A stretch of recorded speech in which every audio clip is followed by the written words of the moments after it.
Hi, welcome to Living in El Paso, Texas, where we are not under a hurricane and flooding. Rather, we are trying to not get sunburned on trail runs.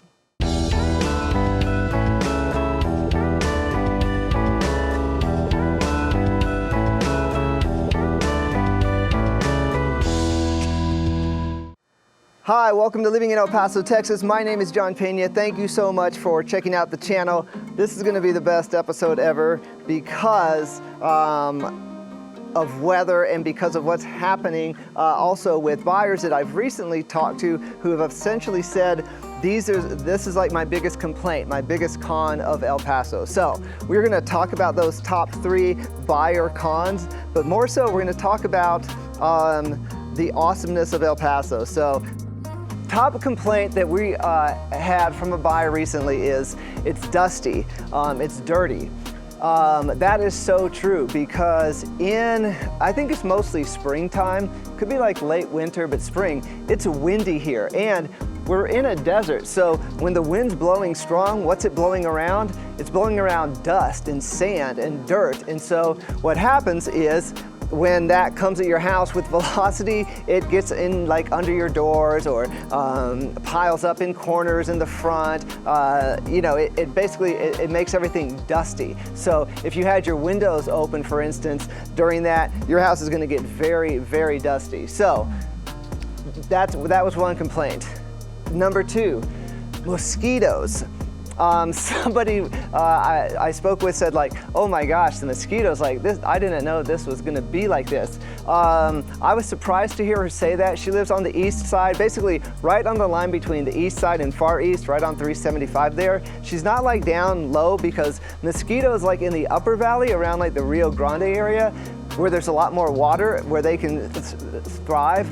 Yeah, there are mosquitoes down there, but remember, that's also just a seasonal thing. That really only happens in the summer, right? When we basically get most of our rain, monsoon season, that's when the mosquitoes can be out with the higher temperatures and water sources. But again, that's only the summer. So that was the second con.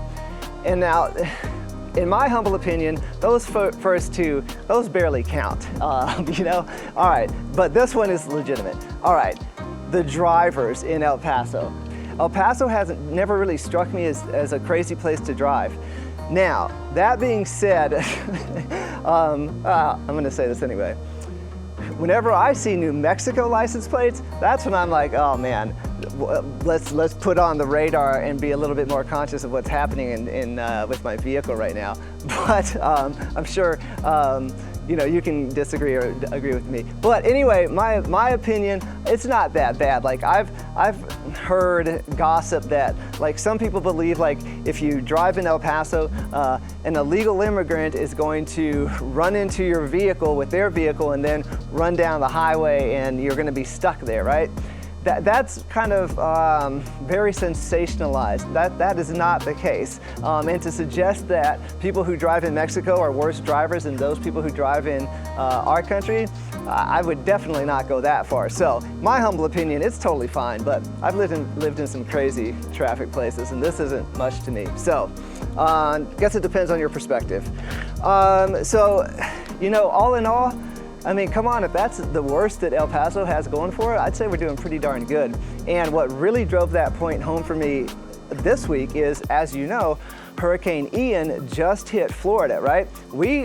Before we lived here, we lived exactly where it hit, North Fort Myers, that whole area, and we went through Irma, and it was a mess. Leah was working in healthcare. It was like emergency kind of crazy stuff. They were shipping gas down just for to have nursing staff available to do kidney dialysis. Like the whole place there's no power, everything is flooded. It's super, super hot and so humid. I helped clean up this RV campground after Irma and it was unpleasant. So, you know, and this morning I actually saw a lot of home insurers are pulling out of Florida. they're no longer offering home insurance in Florida because it's just not profitable. Some of them went out of business because imagine like Florida, like Naples, Punta Gorda, Fort Myers, Cape Coral, all that area, it's a lot of like nice new homes that are probably 400 to a million basically. And so when they all get wiped out and then these home insurance companies come in there, like you're talking millions of dollars. And so now it's getting hard just to get home insurance if you live in Florida because of these storms that are happening and hurricanes. So in El Paso, if all we're doing is battling mosquitoes part of the year, dust part of the year, and just having to be on our toes in traffic, hey, I mean, I think we're doing pretty darn good. It's like end of September. I've been swimming in the pool. I've been running in the Franklin Mountains. My biggest problem is not my house being flooded. It's like not being smart and putting on sunscreen when I go for a really long run and then get sunburned. So again, I think we're doing pretty darn good. I hope that that everybody is doing good. I hope that everybody in Florida is doing good. My parents are there, so you know, our hearts and prayers with all of them, of course.